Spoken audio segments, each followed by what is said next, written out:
Itu yang kita jaga, ya ikhwan, yang ada di Aceh semuanya. Bukan si Rizik yang perlu kita jaga. Makam-makam leluhur kita, nasihat-nasihat leluhur kita, tulisan-tulisan leluhur kita yang perlu kita jaga. Bukan anak kemarin sore yang ngaku-ngaku sebagai waliullah. Bawa-bawa ajaran kagak jelas.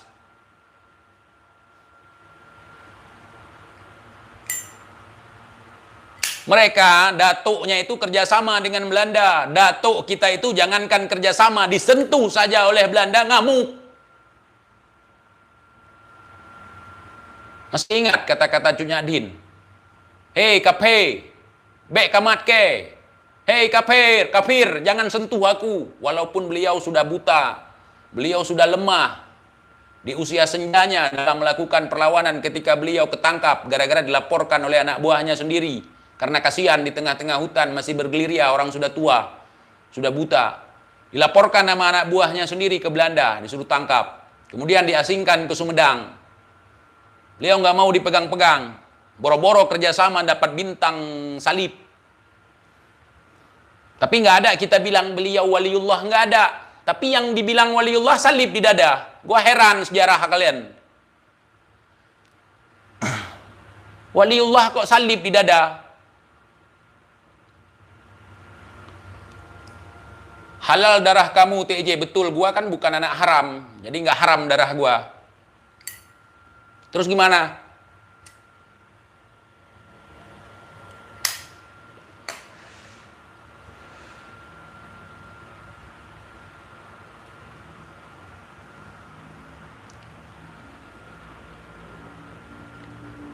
Kalau yang bisa dihilangkan, dihilangkan, yang nggak bisa dihilangkan dijilat, itu ciri-ciri Belanda.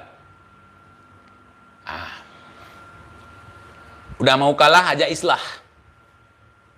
Kemudian fitnah orang lain yang ngajak islah sama kita. Itu Belanda. Masih ingat perang di Ponorogo, perang Padri, Tuanku Imam Bonjol, kan disuruh turun. Begitu turun islah, nah di Aceh lagi. Diculik keluarganya, diancam mau dibunuh, ajak islah. Keluar semua raja-raja yang sedang bersembunyi, keluar. Nah disitulah ditangkap semua. Nah, makanya mereka sampai hari ini masih nyari itu.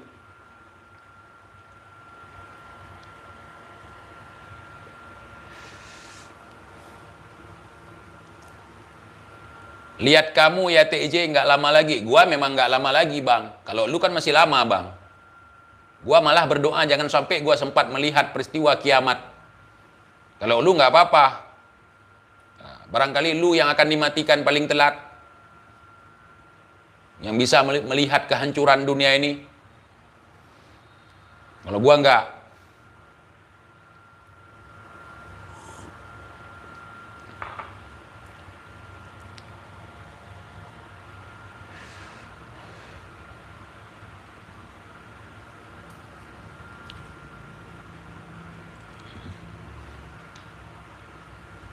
Iya, islah itu, dikit-dikit islah, dikit-dikit islah. Padahal udah kalah. Itu Belanda tuh. Kalau mau kalah, udah, mau gencatan senjata.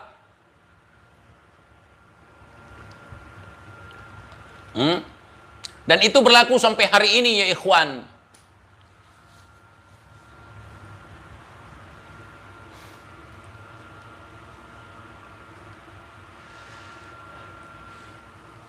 Apakah saya peduli? Entahlah.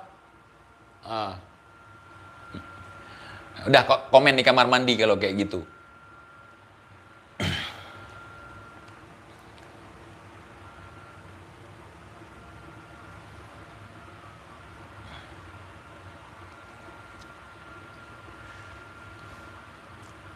Ayo, coba tanya sama Rizik. Kalau nasab Wali Songo disembunyikan, biar tidak dicuri katanya. Terus nasab Bang Alawi kenapa dipamerkan? Terus kenapa nasab Wali Songo hari ini dipamerkan dengan mengaitkan bahwa Wali Songo keturunan daripada Amul Fagih? Nasab yang disembunyikan kita ambil, kita promosikan, kita beberkan di publik. Itu berkhianat bukan? Ini gue bilang sama lu aja nasab Wali Songo ya begini ya nasabnya. Tapi jangan lu beberkan, terus kita beberkan. Kita catutkan ke tengah-tengah. Kita catutkan keluarga kita ke tengah-tengah. Itu curi bukan? Begal bukan? Dia mengaku sendiri, cuman nggak sadar. Nih, kalian simak nih. Dari keluarga besar Wali Songo ini, memang sejak awal dulu sampai saat ini mereka tidak punya lembaga nasab dulu. Nah, kenapa mereka tidak punya lembaga nasab? Karena nasab Wali Songo itu digagak di kesultanan ya kawan.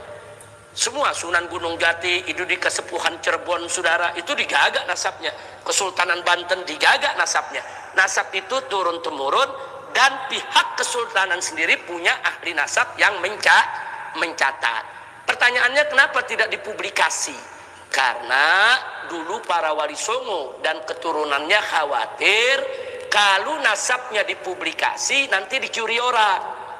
Maksudnya dicuri orang begini, ada orang lihat nih nasab Wali Songo, oh nasabnya begini, dia bikin nasab, dia sambungin dia ke tengah-tengah. Nah, lu mana nih? Komen budak bentar ya. Nanti keciduk nangis betul. Nanti keciduk kita dikriminalisasi, sudah deh. Kita sedang berjuang, sudah deh. Nah, itu siapa tuh? Ulama dikriminalisasi, sudah deh. Terus diciduk nangis.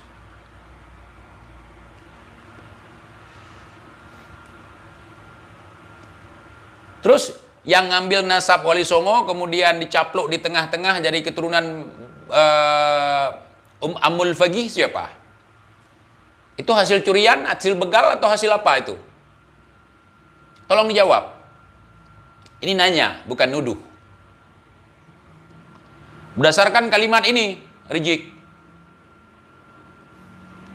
Tiba-tiba nasab Wali Songo terpublikasi sebagai keturunan Amul Fagih dari klan Ba'alawi. Itu kenapa bisa? Itu nyuri bukan? Ini nanya. Kalian baper nanti ditanya dibilang dituduh. Gue nanya nih. Disclaimer-nya ada, nanya. Kok tiba-tiba nasab Wali Songo yang tersembunyi tidak boleh dibeberkan, tiba-tiba kalian beberkan sebagai keturunan Amul Fagih? Yang nyuri siapa?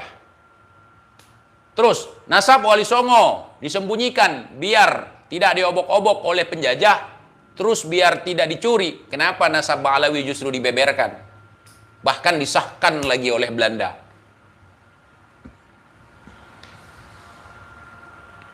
Ini pertanyaan yang menjawab semua unek-unek kalau orang yang berakal. Kalian tahu, keturunan daripada Rasulullah itu akan diburu sepanjang masa dan akan disembunyikan untuk menyelamatkan sampai ke yaumil qiyamah nanti. Makanya dulu orang nggak ngaku-ngaku sebagai cucu Nabi, bahaya. Sekarang ada orang ngaku sebagai cucu Nabi, pamer setiap hari, di dalam tubuhnya ngaku punya darah Nabi. Apa nggak takut? Ya nggak takut lah, karena bukan yang sebenarnya. Kalau yang sebenarnya takut. Kenapa? Karena ada amanah di sana. Contoh siapa? Sayyidina Hasan diracun, Sayyidina Husain dibunuh. Seterusnya akan disembunyikan nasabnya supaya berkekalan sampai yaumil qiyamah.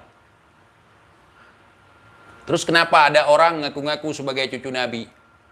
Cara Belanda memang seperti itu. Ngaku-ngaku sebagai keluarga ini supaya keluarganya yang disembunyikan biar keluar semua. Yang asli dibunuh. Yang palsu dapat tahta, dapat panggung. Kalian tidak tahu? Saya jelaskan, di Aceh ini masih ada orang-orang yang haram makan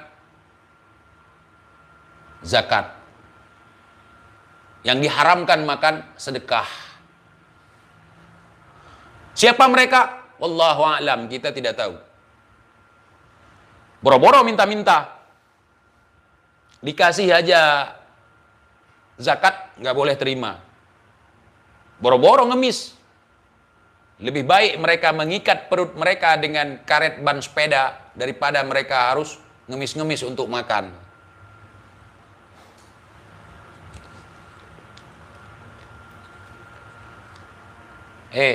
Jadi keturunan Nabi itu hidupnya penuh dengan tantangan. Dibunuh, dihilangkan, difitnah. Qadarullah seperti itu. Perjuangan atas diri dia. Disembunyikan nasabnya.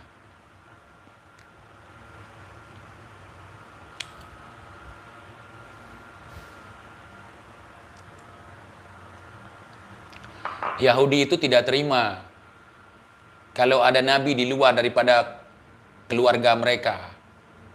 Kok tiba-tiba Nabi Muhammad itu lahir dari keluarga non-Israel. Kok bisa lahir Muhammad itu dari keluarga Quraisy? Jadi mereka ingin menghilangkan itu semua saudara.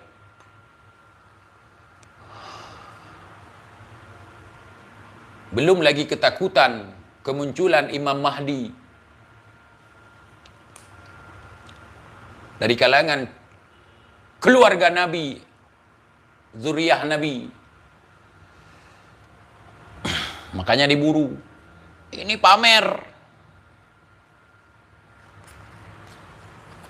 Gak ada pun yang berminat. Seolah-olah ingin dibunuh, seolah-olah drama-drama. Saya tanya sama kalian nih, kalian jawab nih. Ya, di kalangan Ba'alawi di Indonesia ada berapa orang yang mati terbunuh? Terutama yang ada di Pulau Jawa sana. Yang mati diracun, mati dibunuh, seperti kata si Bahar, Datuk si Bahar siapa yang pernah dibunuh, yang pernah diracuni, siapa? Kan mereka ngaku sebagai cucu Nabi nih, yang selalu diancam, dibunuh ini itu. Yang pernah dibunuh dari keluarga si Bahar siapa? Keluarga si Rizik yang pernah dibunuh siapa? Justru di masa-masa perjuangan, mereka dekat dengan penjajah. Mereka membangun hubungan dengan penjajah. Takut dibunuh.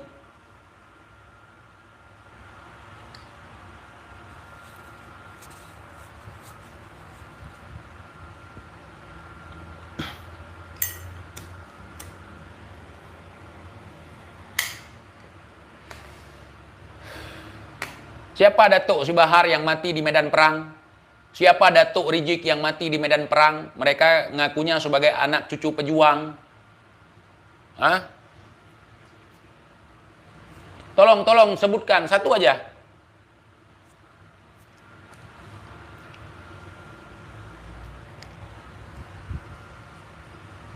Mungkin gua nggak tahu.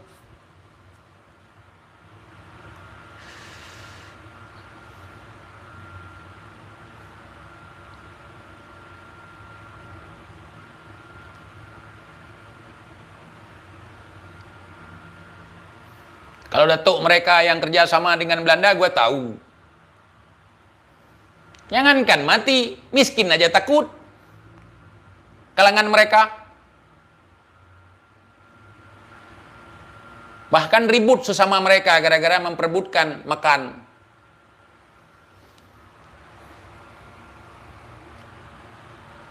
Oke. Si Bahar diancam dibunuh selama ini. Kau tanya sama si Bahar, siapa yang ngancam membunuh dia? Biar gua yang tangani. Coba, sebutkan namanya. Siapa yang ngancam bunuh si Bahar? Udah gitu aja, gamblang. Nggak ada. Paling-paling cerita mereka dikisahkan dalam sebuah riwayat seorang ulama. Kita tanya ulama yang mana? Nggak tahu mereka. Siapa ulama itu? Nggak ada, cuman ulama saja. Saya diancam dibunuh, siapa yang ingin membunuh kamu? Nggak ada, nggak tahu. Akhirnya buat drama-dramaan kayak kemarin itu. Ditembaklah, difitnah, menikahi orang. Itu karangan mereka sendiri. Bukan ngarang kitab, ngarang hoak mereka.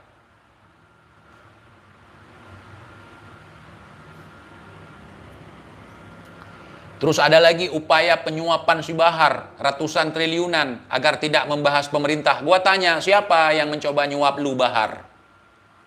Siapa? Biar kita laporkan dia. Itu upaya penyuapan. Lagian kalau kita berpikiran dengan akal sehat, pentingnya kamu disuap apa? Selama ini kamu koar-koar, itu pengaruhnya apa buat pemerintah? Yang ada mereka menang pemilu terus. Seandainya karena ada kamu mereka gagal menang pemilu. Kan logika begitu, saudara. Kalau kita dianggap sebagai pengganggu yang merusak, wajar kalau kita disuap, akan dibunuh, segala macam. Wajar, tapi kita nggak ngaruh apa-apa nih. Hah? Jadi orang mau nyuap kita untuk apa? Orang mau bunuh kita untuk apa? Karena nggak dianggap berbahaya.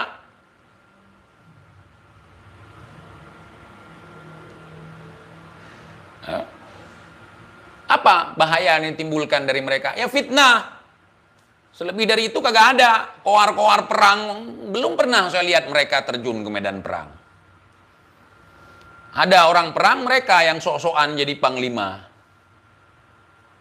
Gop yang mau perang sang-sang tanyo panglima. Nah, bahasa Aceh. Itu model pengkhianat. Model penjilat, nggak bisa pakai. Orang yang perang kita ngaku sebagai ahli dalam strategi untuk mendamaikan. Kita ngaku buat proposal untuk mendamaikan. Kita yang ngaku berperan penting di dalam perang. Itu udah damai. Baru ngomong kayak gitu. Hah? Kalian tahu orang seperti itu? Ketika perang ngumpet. Perang selesai, keluar, ambil mayat, lap darah mayat itu ke badan, ataupun bunuh hewan, lap ke badan, seolah-olah saya baru pulang dari medan perang. Itu nggak bisa pakai generasi seperti itu. Itu penjilat, pengkhianat. Di saat kawan-kawannya lagi perang, oh saya mau buat siasah dulu, pura-pura berteman dengan Belanda. Gua kasih tahu ke kalian, kalau Belanda itu nggak sembarangan ngasih lencana salib singa. Nggak sembarangan. Harus kepada orang-orang yang memiliki jasa ke mereka baru diberikan. Sekurang-kurangnya jasa menunjukkan titik-titik berbahaya. Ya, markas-markas pejuang. Melemahkan perjuangan baru dikasih lencana salib singa. Siapa? Salah seorang Habib yang diberikan lencana salib singa adalah Habib Uthman bin Yahya. Mau bilang pejuang. Itu langsung atas izinnya daripada Ratu Wilhelmina.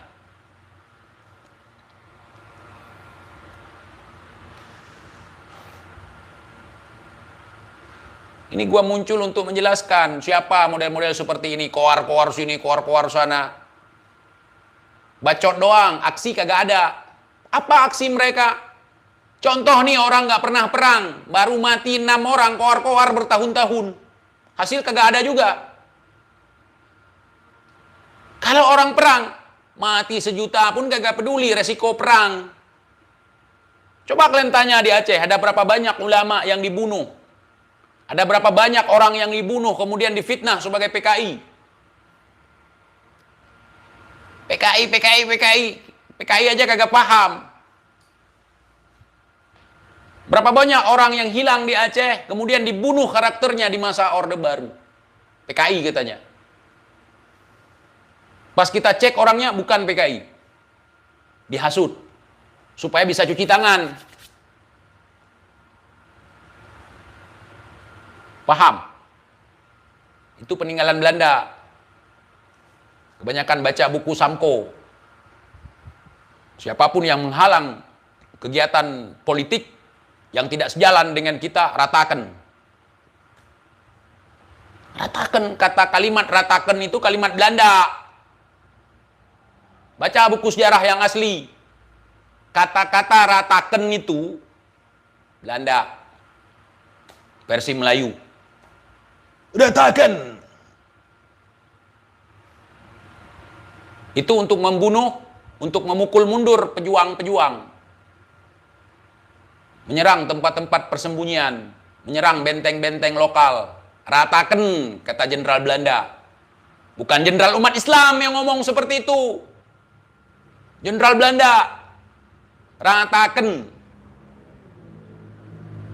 Bawa tank-tank meriam kita, Letnan, kita ratakan.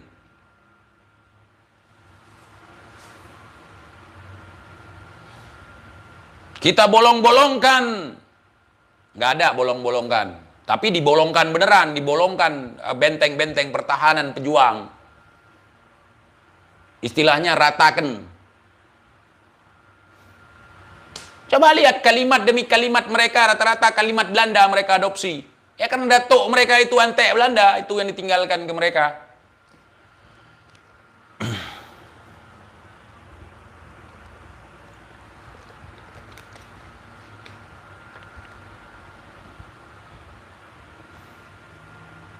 Kemudian dalam trik politik Divide et Impera, yang pejuang dikatakan pengkhianat, yang pengkhianat dikatakan pejuang.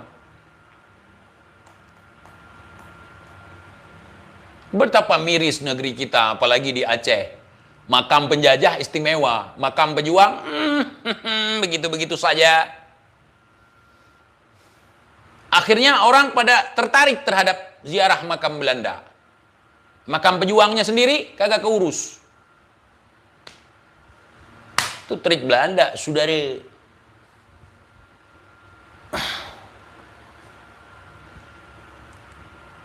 Nih, gua ulangi sekali lagi nih. Kalau memang nasab Wali Songo sebagai keturunan Rasulullah Sallallahu Alaihi Wasallam disembunyikan, kenapa Ba'alawi yang katanya sebagai keturunan Rasulullah Sallallahu Alaihi Wasallam terus dipamerkan? Apa nggak bahaya tah? Hah? Nggak bahaya lah. Nggak bahaya. Kan sekutu Belanda. Coba ulik-ulik, cari-cari, spill kitab-kitab karangan daripada Menir Uthman. Itu siasah. Ending siasahnya kok nggak ada. Siasah itu Teku Umar. Berpura-pura menyerah kepada Belanda, gondol itu. Menggondol itu senjata-senjata bahkan yang belum pernah digunakan oleh Belanda sendiri baru datang, digondol sama Teku Umar. Uang goldennya digondol sama Teku Umar sampai benar-benar ganti langsung jenderal itu yang ketipu sama Teku Umar itu. Mata Gliria Teku Umar. Langsung diganti jenderalnya, langsung dicarikan Teku Umar, kampungnya dibakar sama mereka. Ada kalian dengar Menir Uthman dipukulin Belanda karena ketahuan siasahnya? Karena siasahnya pinter, tapi mana endingnya? Justru memperlemah perjuangan orang-orang yang ada di Banten. Bahkan beliau salah satu orang yang mengesahkan agresi ke Aceh.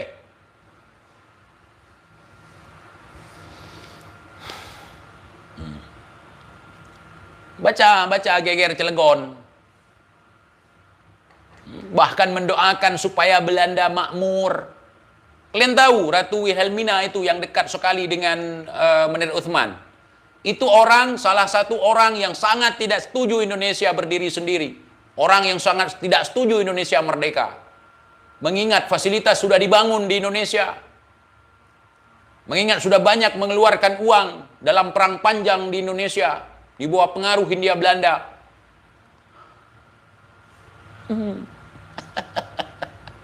Aduh. Belum yang lain-lain lagi ya, sensitif. Nggak mau saya bahas di sini. Kenapa kita adopsi undang-undang mereka? Itu panjang cerita, saudara. Jadi harus kita kenali yang mana pejuang, yang mana pecundang, yang mana keturunan pejuang, yang mana keturunan pecundang.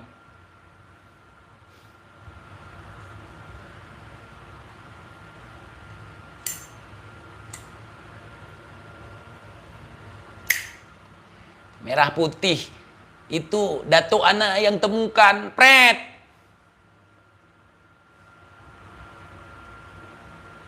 Udah lama itu merah putih, enggak cuma di Pulau Jawa doang, di Aceh udah lama sudah ada merah putih itu.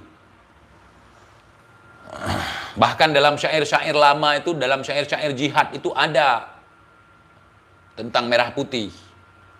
Rumah-rumah adat setiap daerah dulu ada merah putih sebelum Indonesia lahir. Sebelum yang katanya datuk kalian itu yang jahit merah putih itu. Udah ada tuh.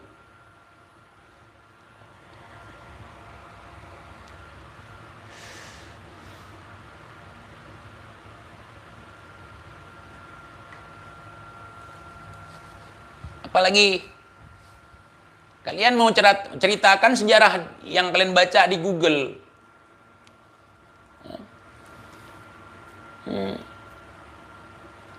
Terus bilang gini, oh itu sejarah karangan Belanda. Lah kalian, lembaga pencatatan nasab kalian aja disahkan oleh Belanda.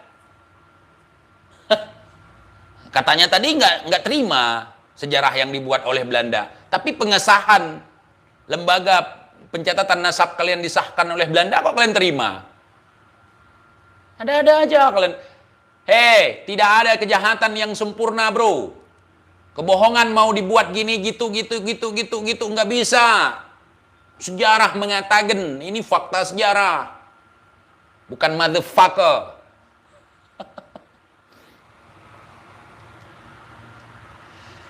Kalau nggak ada datuk kami, nggak jadi proklamasi.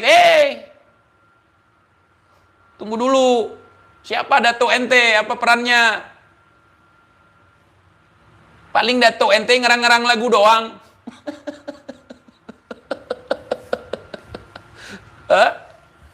Ya nggak apa-apa lah pahlawannya kan. Tapi jangan bilang-bilang datuk kami orang perang. Yang ngarang lagu kan bukan orang perang, musisi. Bukan orang pegang senjata, orang pegang alat musik.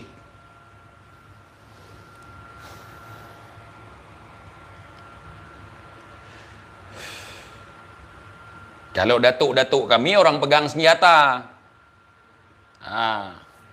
Bahkan senjata-senjatanya masih kami pegang sampai hari ini. Baju perangnya masih kami pegang sampai hari ini. Apalagi kitab-kitab tulisan dia. Walaupun nggak bisa baca. Kayak keledai bawa kitab.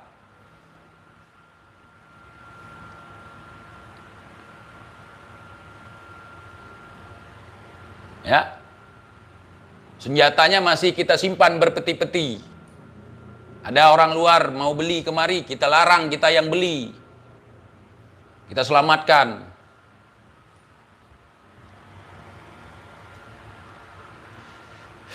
Untuk anak cucu kita nanti. Nih peninggalan datuk kalian. Waktu berperang. Bukan klaim makam datuk orang jadi datuk kita. Biar kita punya jasa.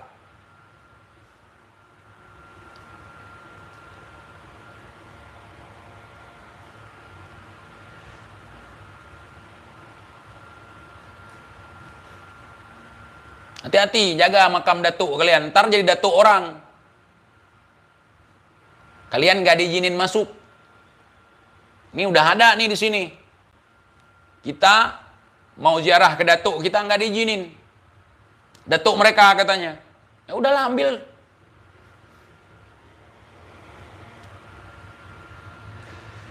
Kuburan dimaling, nasab dimaling, dibegal. Begal kuburan, begal nasab. Yang satu nggak sempat ngebegal, buat makam lagi. Katanya gubah, buat gubah. Jadi orang nggak datang lagi ke makam, datang ke gubah karena datuk dia. Tapi nggak ada orang di dalam. Bawa sumbangan banyak-banyak buat bikin gubah.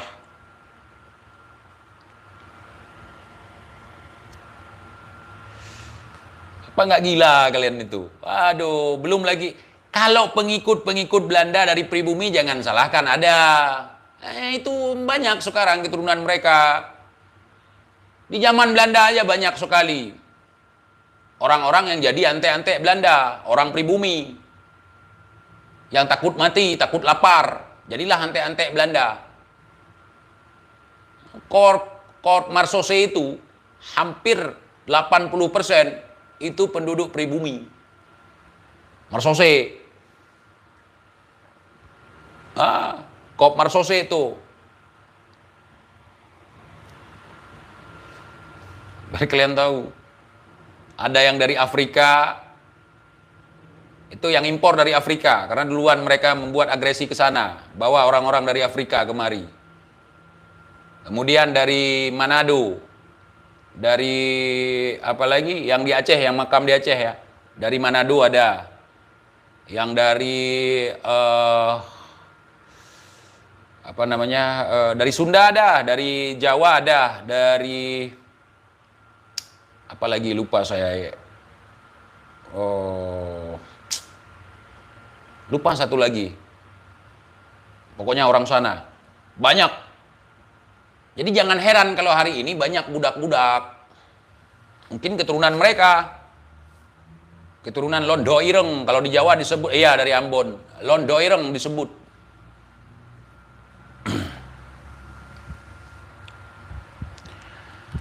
Kalau Habib di Aceh ada nggak yang berjuang? Ada. Saya tidak pungkiri itu ada. Yang dari Yaman ada nggak berperang di Aceh? Ada. Kita nggak bisa membuang itu sejarah. Ada. Habib yang jadi pengkhianat Belanda ada nggak di Aceh? Ada. Ngajak datuk-datuk kami untuk menyerah, nggak mau mereka. Nggak, dari Marsose ada juga dari Ambon, Bang. Kalau nggak percaya, kalian datang ke makam Belanda itu di Banda Aceh, di belakang bangunan tsunami, di belakang museum tsunami. Namanya itu Pecut Kirchhoff. Makanya budak hari ini nggak usah heran. Kok lu nggak usah heran. Masa Belanda pun banyak. Jadi antek-antek Belanda.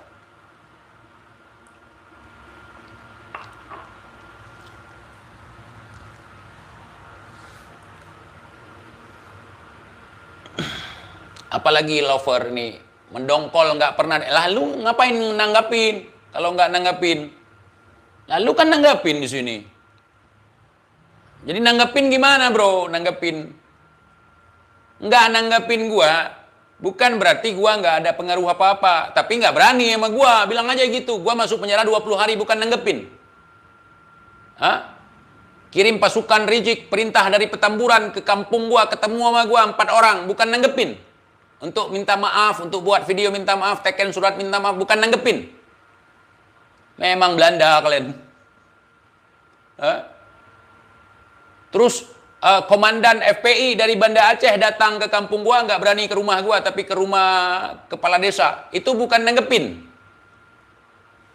Terus apa namanya itu? Ngupil.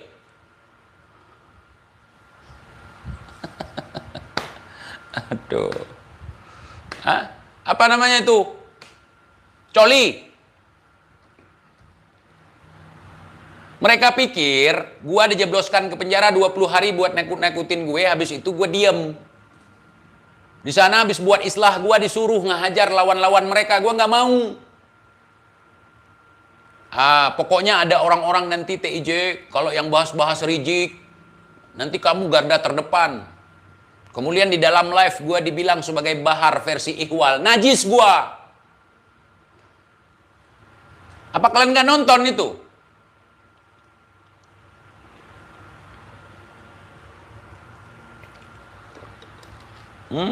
Itu masih ada videonya. Mereka pikir gini, begitu gue udah dicukur rambutnya, memang bukan mereka yang nyuruh cukur rambut gua, tapi mereka tahu aturan di dalam tahanan harus cukur rambut. Gitu. Itu bukan nanggepin. Mereka pikir ketika gua udah ikuti islah ala mereka, gua minta maaf sesuai dengan orderan, terus gua diam gitu. Nah. Kan gua sendiri yang suruh laporin. Berarti mereka merespon. Gue kasih delik lagi. Habis itu kebingungan.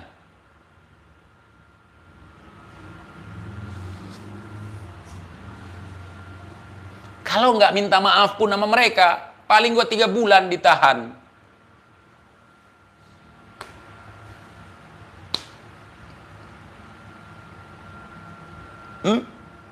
Nggak nanggepin tuh. Bukan cuma nanggepin, ditangkepin udah. Itu kan cara Belanda. Buat fitnah, TJ menyimpan senjata api terindikasi. Geledah rumah gua, udah kayak teroris gua. Tapi perilaku yang ditunjukkan oleh bapak-bapak polisi luar biasa. Ya, tidak sesuai dengan harapan mereka.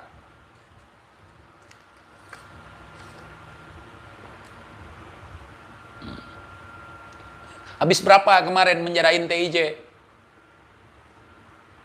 Habis berapa? Ini kan masih ada tergantung 20 tahun. Mana? Laporkan lagi Alwi. 20 tahun kegantung katanya. Entah dari mana dia dapat.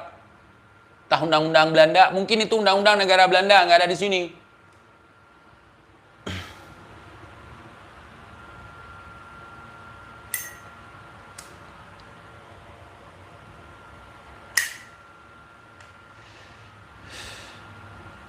Jangan ngasih delik gua, mau masuk 10 kali lagi pun nggak apa-apa. Suruh minta maaf 100 kali lagi pun gua minta maaf. Nanti gua ulangi lagi.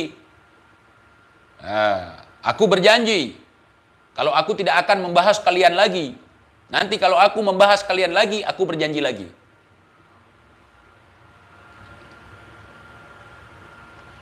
Kemudian si Alwi mau ngasih modal usaha untuk TIJ. Biar nggak bahas mereka lagi. Daripada ngasih modal usaha ke TIJ, mending ngasih ke si Sodik. Daripada dawir sana sini, masa lu mau ngasih modal usaha ke gua, sedangkan Sodik aja minta buat susu anaknya dari gua. Nggak mikir. Kalau gua nggak punya uang, dari mana gua kasih ke Sodik? Sodik Al-Attos.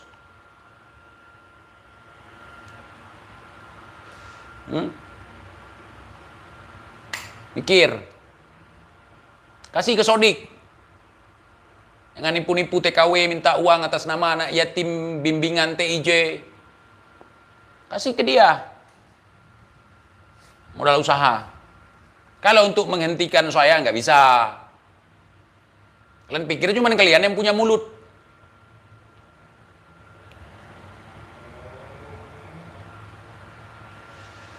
Nah, makin kalian gaskan, makin kugas. Ada TIJ ketemu sama kalian cium-cium tangan. Nih, najis gua. Ada. Waktu ketemu Al-Habib Asli Alwi, Al-Habib Asli Kumar, Al-Habib Asli Sodik. Ada cium tangan. Ada. Seharusnya kalian tahu saya merencanakan sesuatu.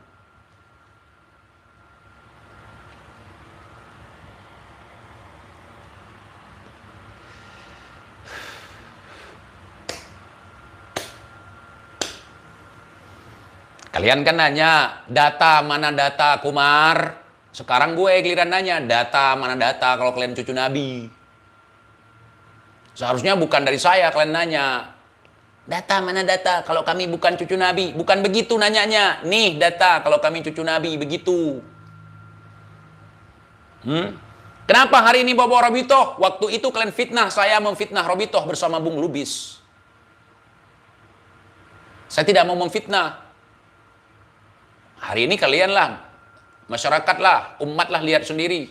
Apa tanggapan Robitoh tentang tesis Kiai Imad. Mikir kalau main taktik sama TIJ. Besar kan, makin besar kan. Salah kalian sendiri. Kenapa kalian bilang, kalian muat di media-media hoax milik kalian itu, TIJ itu menghina habaib. Gua tidak ngomong berbicara habaib. Berbicara kalian 5 orang. Kenapa hari ini isunya sampai segini?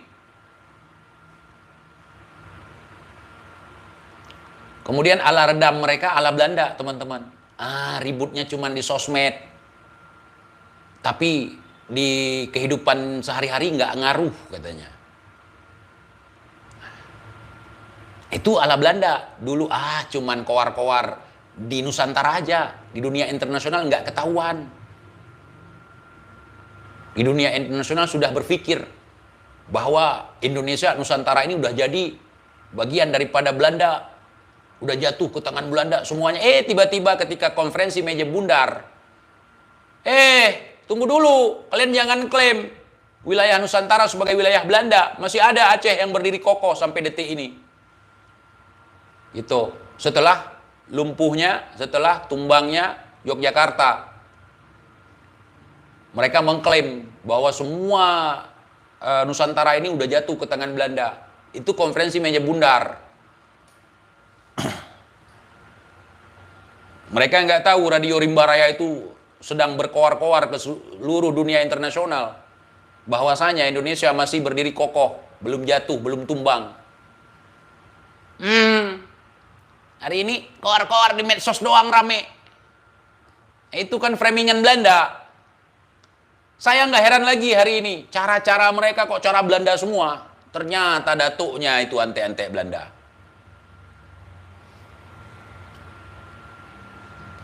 Kalian bertanya-tanya, kok cara... Saya bertanya-tanya dalam hati, kok kayak cara-cara Belanda zaman dulu ya. Untung saya pelajari sejarah, jadi tahu cara mengkanter mereka.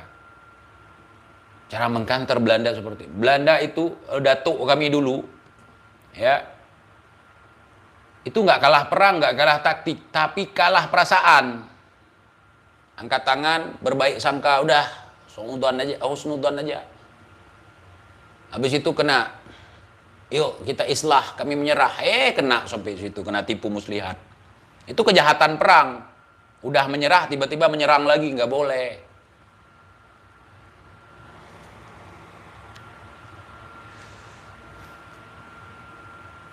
Makanya didiamkan terus. Karena kejahatan perang Belanda di Aceh itu tercatat.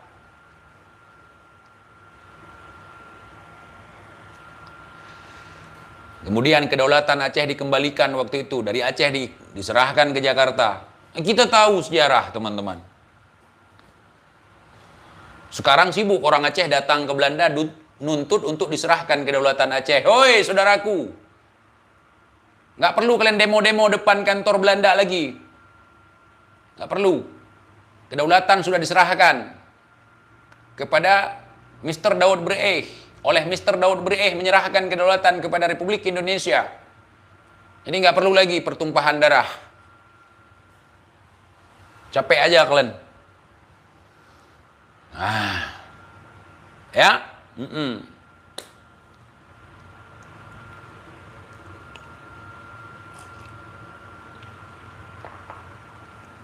Oke, sudah deh. Terus kenapa Soekarno jadi mandor Romusa, bekerja sama dengan Jepang, gitu kan? Jadi ketika kita bahas Menir Uthman, dibilang Soekarno pernah menjadi mandor Romusa, jadi mandor kerja paksa Jepang. Kalian tahu nggak? Di Aceh ini, di Aceh ya, Jepang itu dijemput dengan tujuan untuk mengusir Belanda dengan taktik let buy dengan nase, mengusir babi dengan anjing. Akhirnya anjingnya lebih ganas. Perbandingan 350 tahun dengan 3,5 tahun kependudukan Jepang.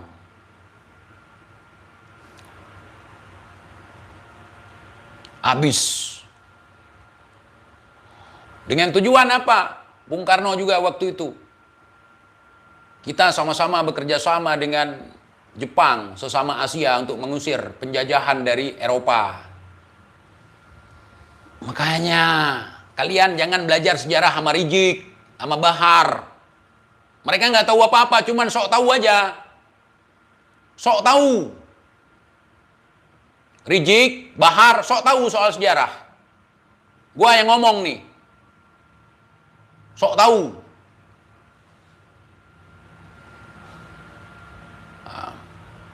Masih lama maghrib di sini. 1 jam lagi masih. 18.45.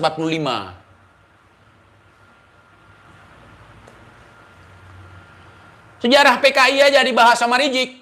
Sesuai dengan sejarah Orde Baru. Ingat, di Orde Baru itu banyak perubahan sejarah. Fahamilah kepentingan diktator pada masa itu. Perebutan kekuasaan harus dipahami. Di situ ada taktik. Apakah sejarah G30 SPKI itu seperti yang difilmkan di masa Orde Baru? Pertanyaan. Di Aceh ini banyak orang yang dibunuh karena dituduh sebagai PKI. Seolah-olah PKI itu dibuat di masa itu sebagai agama, sebagai orang-orang yang tidak punya agama, yang membunuh kiai, ustadz, dan segala macam. Sementara PKI di masa itu ada juga di dalamnya oknum Ba'alawi yang klaim keturunan Nabi. Bagaimana mungkin keturunan Nabi bergabung dengan orang-orang yang mungkin waktu itu masih diklaim keturunan Nabi? Mana mungkin orang bermarga Al-Aidid, bermarga Barakbah, bergabung dengan sekelompok orang mengatasnamakan tidak percaya kepada Tuhan. Itu bukan komunis, itu ateis. Orang yang tidak punya agama. Komunis itu bukan pandangan agama.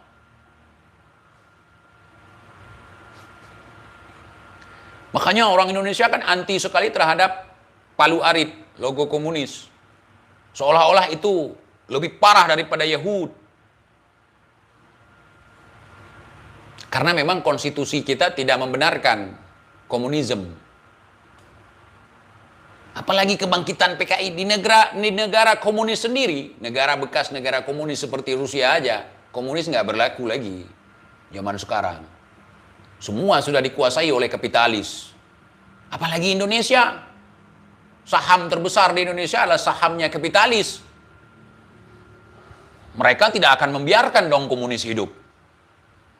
Terus Bung Rizik koar-koar soal kebangkitan komunis. Ketemu bocil pakai logo komunis, itu udah paling bahaya itu. Aduh. Katanya tahu tentang intelijen hitam. Ayo dong, pahami. Nah, politik itu kadang-kadang yang dieram telur ayam, yang netas telur bebek, telur iti. Itu politik. Nah, contoh seperti Bung Rizik lah, pernah berfatwa pada saat acara 212, di mana ada partai-partai yang tidak boleh didukung, haram katanya. Itu politik. Kalau sudah haram kan udah terkait dengan agama tuh. Kok mencela-mencela, sekarang kok malah dukung. Malah dari kalangan kalian nyalek di partai tersebut. Makanya nggak usah bawa-bawa agama di dalam politik, tapi bawalah politik ke dalam agama supaya sehat politiknya. Ada kejujuran, tidak ada hasud. Berpolitik seperti politik Rasulullah, berpolitik seperti khalifah di masa lalu. Jangan sibuk soal khilafah. Kalaupun khilafah itu tegak di Indonesia, siapa yang mau kita jadikan sebagai pemimpin? Tolong jawab. Siapa orang yang paling baik dijadikan sebagai pemimpin khilafah di Indonesia? Kalau kalian bisa sebutin, saya yang akan berjuang di barisan paling depan untuk memperebutkan khilafah. Tolong. Kalau khilafah bisa berdiri di Indonesia, siapa yang dijadikan sebagai amir? Imamul Ummah kalian itu nggak cocok. Bibit-bibit diktatornya jelas terlihat. Nggak boleh kritik dia.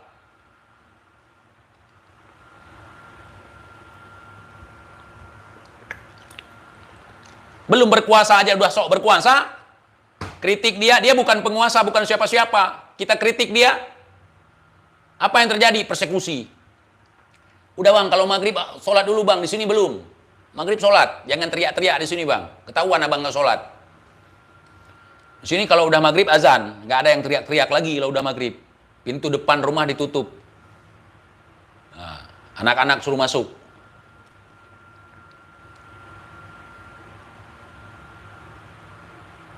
Tolong. Apa nggak takut sama Habib Alwi? Takut sekali, makanya saya bahas Rizik. Nggak berani saya bahas Alwi. Nah. Gitu. Saya tanya sama kalian nih sekali lagi nih yang pingin mendirikan khilafah di negeri ini. Siapa pemimpin? Kalau jelas pemimpinnya, gue pimpin barisan depan. Kalau jelas. Siapa yang dijadikan sebagai khalifah? Siapa?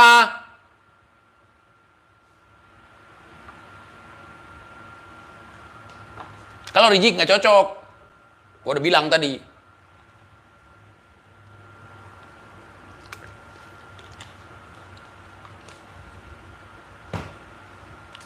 Rizik dari kepala desa aja belum pantas. Jadi Pak RW aja belum pantas. Mana ada Pak RW teriak-teriak? Kalau sempat Pak RW teriak-teriak, kacau lah. Justru Pak RW ini bertanggung jawab atas ketentraman.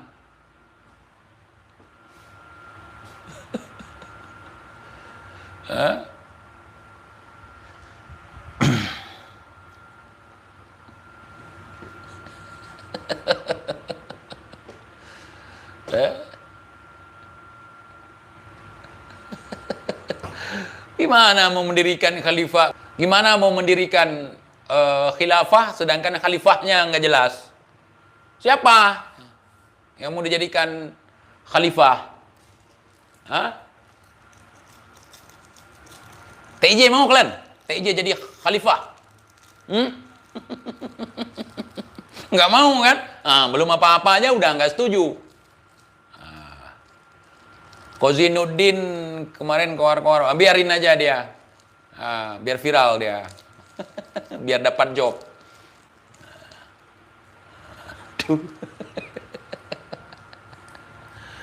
Aduh. Anies bang, oh enggak. Masalah air aja belum selesai dia, boro-boro jadi khalifah. Air itu benda cair yang akan menempati ruang. Dia akan berpindah dari tempat yang tinggi ke tempat yang rendah. Tidak bisa dipenamkan ke dalam bumi, tapi harus dialirkan ke laut. Bumi terhadap curah hujan yang tinggi intensitasnya tidak akan mampu menyerap air hujan. Ya. Sumur itu tidak akan mampu menyerap air hujan yang turun dari gunung. Laut solusinya. Ya, pemukiman masyarakat harus lebih tinggi daripada permukaan laut supaya airnya bisa dialirkan ke laut.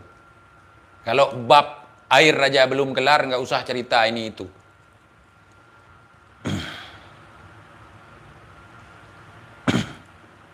Laut udah tinggi bang. Walaupun tinggi dengan gravitasi mau menampung air dari daratan tinggi. Itu hanya tipuan mata doang.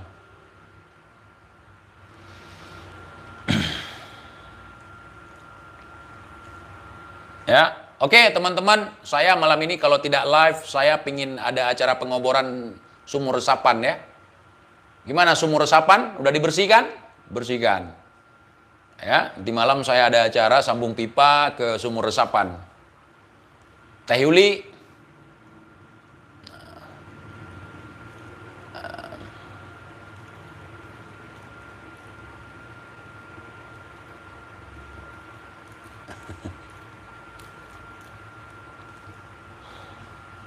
saya ada 3 sumur resapan nih.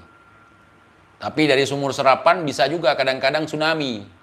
Itu saya nggak sanggup berpikir itu. Kita pikir tsunami cuma dari laut, ternyata dari sumur resapan juga bisa tsunami, muncrat ke atas gitu, karena udah penuh.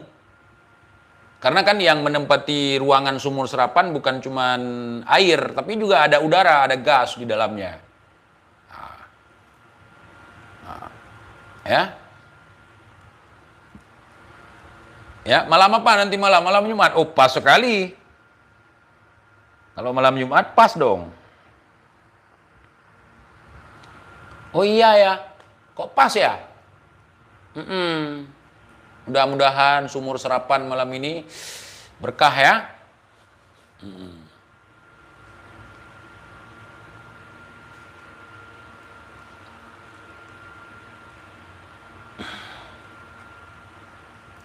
Oke, teman-teman, terima kasih banyak sudah hadir di live kita hari ini. Mudah-mudahan tidak bermanfaat untuk hewan dan tumbuhan. Kalian adalah saudara-saudaraku semuanya, walaupun ada yang membenciku dan juga ada yang mencintaiku. Kalian saudaraku. Mudah-mudahan kita semua diberikan keberkahan ilmu, keberkahan umur, dan juga keberkahan rezeki. Untuk Gurunda Habib Muhammad Rizik bin Husain bin Syihab, selamat milad yang ke entah berapa saya nggak tahu, yang penting selamat milad aja. Mudah-mudahan diberikan kesadaran, kewarasan, mampu berpikir dengan jeli dan teliti, jangan suka ngaku-ngaku sebagai ini sebagai itu, tapi lebih kepada berperan penting untuk menciptakan sesuatu. Ya. Mudah-mudahan Gurunda Habib Al-Habib Muhammad Rizik bin Husain bin Syihab untuk ilmu-ilmu yang sudah diijazahkan kepada saya, bagaimana cara merosting orang, bagaimana cara mengkanter orang, bagaimana cara memukul karakter seseorang, itu sudah ya, qabiltu ya habibana, qabiltu ya gurunda. Saya sudah mempraktikkan semua ilmu-ilmu yang antum berikan. Sudah saya praktikkan semua. Terima kasih. Assalamualaikum warahmatullahi wabarakatuh.